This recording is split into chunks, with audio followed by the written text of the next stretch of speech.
माननीय राहुल गांधी जी देश के विपक्ष के नेता हैं।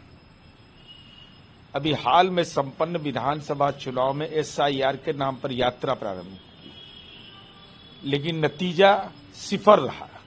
सच यह है कि माननीय राहुल गांधी जी की पार्टी 30,000 बूथ, 90,000 बूथ है बिहार में, लगभग बूथ लेवल एजेंट नहीं बहाल कर पाया हो। तो जो बूथ लेवल एजेंट ही बहाल नहीं कर पाया हो, लोकतंत्र के महापर्व में शर्मनाक पराजय हुआ हो, तो कभी ठीकरा चुनाव आयोग के मत्थे फोड़ रहे हैं, कभी कह रहे हैं कि गठबंधन में हमारी सहजता नहीं रही, कभी यह बात उभर कर आ रही है, कभी यह बात उभर कर आ रही है कि आपके प्रदेश प्रभारी और प्रदेश अध्यक्ष राजनैतिक रूप से दंडवत हो गए। तो आखिर कौन गुनाहगार है? गोली मारने की बात की गई, मीडिया में आया। भाई कांग्रेस पार्टी के मूल चरित्र में बदलाव आ रहा है, तो रोग कहीं है, इलाज कहीं कर रहे हैं। लेकिन राहुल गांधी ने यह भी कहा है कि भारत के इतिहास में किसी भी प्रधानमंत्री ने ऐसा नहीं किया है दिसंबर 2023 के बाद कि कानून में बदलाव किया और चुनाव आयोग को रहते हुए उनके द्वारा किसी भी कार्रवाई करने के लिए चुनाव आयोग को दंडित नहीं किया जा सकता। ये लोग प्रधानमंत्री और गृह मंत्री चुनाव आयोग को छूट देकर ये उपहार क्यों दे रहे हैं? चुनाव आयोग एक संवैधानिक संस्था है जिसको संसद द्वारा बनाए गए कानून से सीमित अधिकार प्राप्त है। अगर आपको लगता है कि केंद्र सरकार यथोचित कार्रवाई नहीं कर रही है, तो इस देश के अंदर न्यायपालिका भी है। लोकतंत्र की 3 महत्वपूर्ण बुनियाद में एक न्यायपालिका है, तो न्यायपालिका आप क्यों नहीं गए? केवल पार्लियामेंट में आरोप प्रत्यारोप मढ़ने से निवारण नहीं होता है। मुद्दों पर गंभीर रहिए, जानकारी मिल रही है कि आप पार्लियामेंट छोड़ के निकल पड़े बाहर।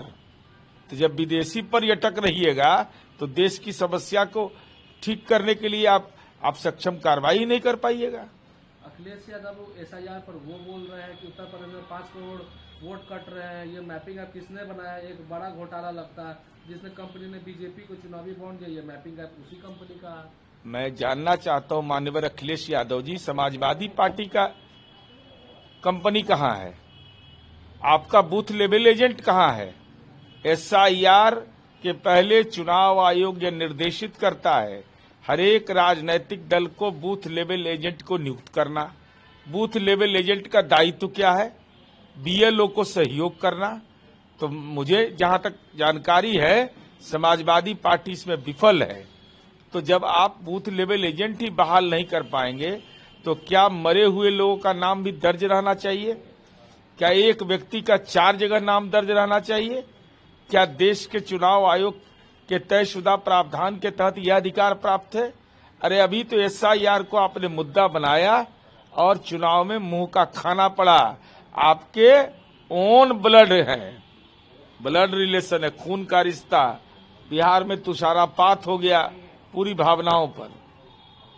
ये बिहार सरकार ने कल 3 नए महत्वपूर्ण विभाग का नया गठन किया और 3 विभाग का भी नाम में बदलाव किया। माननीय मुख्यमंत्री नीतीश कुमार जी, 140 करोड़ देश की आबादी है, उसमें वर्ल्ड बुक ऑफ रिकॉर्ड्स में नाम इनका दर्ज हुआ है।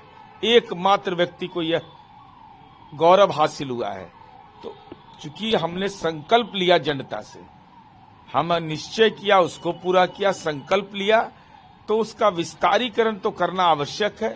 तो हमने डेयरी, मत्स्य एवं पशु संसाधन विभाग कर दिया, चूंकि डेयरी भी उससे जुड़ा हुआ है। और श्रम संसाधन को प्रवासी श्रमिक कल्याण विभाग, जो देश के अंदर में हमारा हक है कहीं काम करने का, तो उनकी कोई परेशानी नहीं हो। युवा रोजगार एवं कौशल विकास, ये एक महत्वपूर्ण दायित्व है कि आप स्किल डेवलपमेंट करिए। नागरिक विमानन विभाग, भाई अब बिहार सड़कों का जाल के लिए नहीं जाना जाएगा, केवल बिहार इस बात के लिए नहीं जाना जाएगा पुल पुलिये का जाल है, बल्कि इतने एयरपोर्ट बनेंगे कि बिहार ने सरकार ने उसके लिए विभाग का गठन कर दिया। अब टेक ऑफ कर गया है बिहार, अब लैंडिंग करेगा विकसित बिहार के रूप में। अच्छा, ये आरजेडी वो ट्वीट कर रहा है कि चुनाव आयोग में बैठे अधिकारी अपने निजी हित और लोभी लालच में पकड़कर अपनी हर एक दायित्व को भूल जाएंगे और चुनाव को कार्रवाई का अर्थ के लिए पता चलता था जिस तरीके से लोग माहौल। अरे जब उसका नेता ही फरार है तो उसके पार्टी के ट्वीट पर क्या बोलना? जिसके राष्ट्रीय अध्यक्ष अपना मकान बनवाने में मशगूल हैं, लालू जी, अब बेटा तेजस्वी यादव नेता है, फरार हो गया।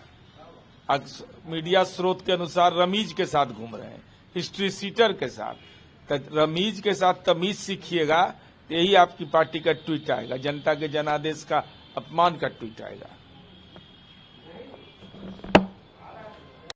जीतन जी फिर से एक बार है शराबबंदी पर सवाल की है, क्या कहेंगे कि लोग बड़े लोग को छोड़ दिया जाता है और छोटे लोग को जेल भेज दिया जाता है?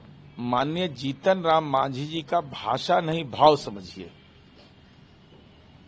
उन्होंने शराबबंदी के अभियान में अपवाद को ही संवाद का माध्यम माना कि उनका नजरिया हो सकता है, लेकिन जिनके नेतृत्व में मांझी जी काम कर रहे हैं और जिनको सम्मान देते हैं वो देश के आदरणीय प्रधानमंत्री जी हैं। आदरणीय प्रधानमंत्री नरेंद्र मोदी जी ने महागठबंधन की सरकार जब थी, गांधी मैदान में कहा था कि शराबबंदी करके नीतीश कुमार जी ने एक साहसिक फैसला लिया है। तमाम राजनीतिक दलों को और सामाजिक संगठनों को इसमें सक्रिय भूमिका अदा करनी चाहिए। जहां शराबबंदी सबसे पहले लागू हुआ वह महाराष्ट्र का वर्धा है। आज भी वहां इस ढंग की घटना प्रतिवेदित होती है। इसका मतलब शराबबंदी गलत है।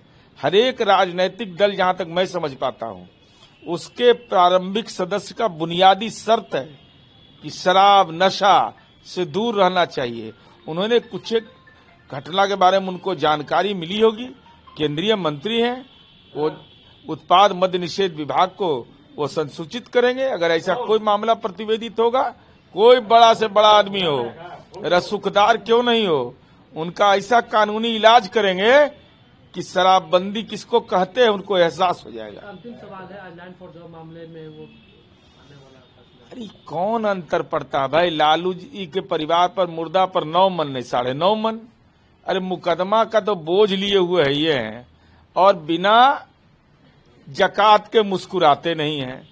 अब महुआ बाग में घर बन रहा है, दलित पिछड़ा का नेता, अब गोल घर से बड़ा मकान बन रहा है, गोल घर से, प्राचीन गोल घर से भी बड़ा। तो भ्रष्टाचार तो साक्षात दिखाई पड़ रहा है। तो रग रग में जिसका भ्रष्टाचार है, जिसकी राजनीति की जीवंतता ही भ्रष्टाचार की बुनियाद पर है, तो लैंड फॉर जॉब में हम तो उम्मीद करते हैं कि जितना जल्दी इसको न्यायालय निष्पादन की प्रक्रिया तक ले जाए, और निष्पादन ही नहीं करे, केवल ऐसे लोगों की संपत्ति को जब्त करके वहां अनाथालय बनाना चाहिए, जिससे नई पीढ़ी को ये संदेश जाए कि भ्रष्टाचारी शिष्टाचारी राजनीति में नहीं हो सकता।